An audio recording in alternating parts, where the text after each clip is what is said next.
Got a good one today. Spoiler alert, big left turn coming up ahead. Okay? So, we all know that typically, well, if we don't know, we're about to. Typically, I don't really decide what I'm going to talk about on these videos till the day of. Typically about 2 hours beforehand. Because that's when I'm in the gym, I'm by myself, it's just me, my thoughts, and some heavy ass weight, right? And just stuff running through my head, what I'm going to talk about today. And I was thinking, we haven't done a condition video in a while, right? I was lifting and a little thing happened in my wrist and like, aha!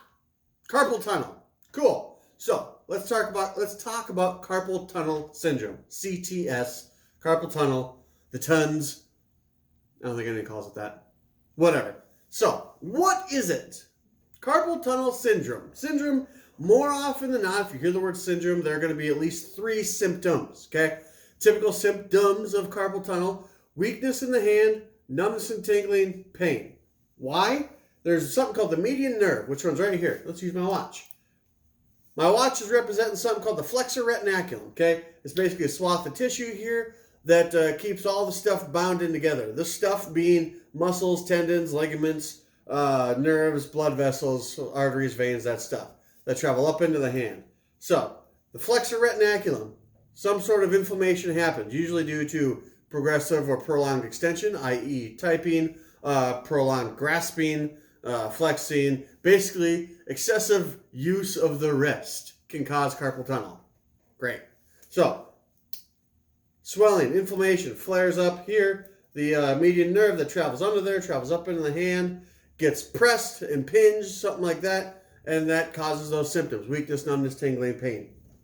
Typically felt in the nerve distribution of the median nerve, which goes from half of the ring finger, typically, over across the rest of these fingers here.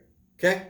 So, in doing a little research for this video, just looking some stuff up beforehand, to make sure, basically, I'm hitting the high points, know what I'm talking about, right? Don't want to miss nothing.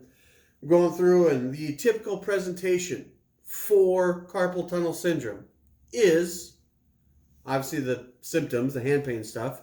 You see it typically in people with obesity, who are also female. And then I was going down the list, and another contributing factor of carpal tunnel is a genetic predisposition to carpal tunnel. If your parents have carpal tunnel, you have a higher chance of getting carpal tunnel. Does that make sense?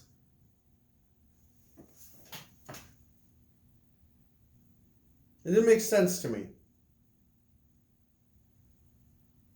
Carpal tunnel is something, typically, that is developed due to life choices, lifestyles, and behaviors. Now, I guess technically, maybe you come from a long line of Scandinavians with thick flexor retinaculi, which gives you a greater propensity to develop a stenosis of the carpal tunnel, as such, compressing the median nerve. Maybe? So, here's the left turn. Genetic predisposition is bullshit. I have it because my parents had it and their parents had it. It being whatever you want. Obesity, alcoholism, cancer, short temper, any sort of ailment that your parents had, you don't have to have. It's an utter crock. I have it because my parents had it. Blah, blah, blah, blah, blah runs in my family. Obesity runs in your family. No, nobody runs in your family. That's the problem. Nothing runs in your family. There's a study called epigenetics. Not a study as in a paper, but a field of study called epigenetics. And basically what it is, it contends that we are all born with genes. Okay? But the expression of those genes, how they manifest themselves, is no way, shape, or form guaranteed. The manifestation of genes is brought about by the environment that you put yourself in. So, if your father was an alcoholic, you don't have to be an alcoholic. But if your father was an alcoholic and you decide to drink a lot, then you got a way better chance of becoming an alcoholic. It's not because of your genes, it's because you made stupid choices and you drink all the time. So, carpal tunnel typically happens in people who have overuse of the wrist and are also obese. Well, if your parents were obese and you come from a long line of clerical workers, clerics? Nah, it's probably not the same.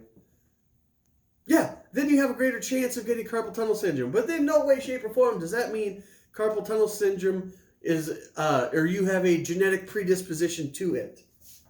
You don't have a genetic predisposition to cancer. You don't have a genetic predisposition to Alzheimer's. That's a big one. Alzheimer's doesn't run in the family. Alzheimer's comes on because of all sorts of other contributing factors. If you have a crappy diet, you don't exercise your brain, yeah, there's a greater chance of you getting Alzheimer's. If you are inactive, lead a sedentary lifestyle, you could probably get Alzheimer's. But if you're up, you're moving, you're healthy, you take care of yourself, you work out, go to a chiropractor, right? There's a whole bunch of things that don't have to run in your family. So, that big left turn went from carpal tunnel syndrome to genetic predispositions to heredity. Means nothing. You know what's hereditary? Hair color, eye color. I don't know. I've got this little web thing going on between my toes on one foot. So does my mom. That's heredity. You know what's not heredity? Diseases. You get whatever disease you work for. But you put the work in, then you're just going to be real cool and die of old age in your sleep one day. That's the way I want to go. Not like my grandpa. Or no, dang it, messed the joke up. I want to go like my grandpa did. Sound asleep. Not screaming like everybody else in the car. Ha! You got jokes. Stop saying it runs in your family. It doesn't. You don't want to catch something? Do something. That was a good left turn. Thanks for joining me today. You guys have an awesome day. I'll see you later.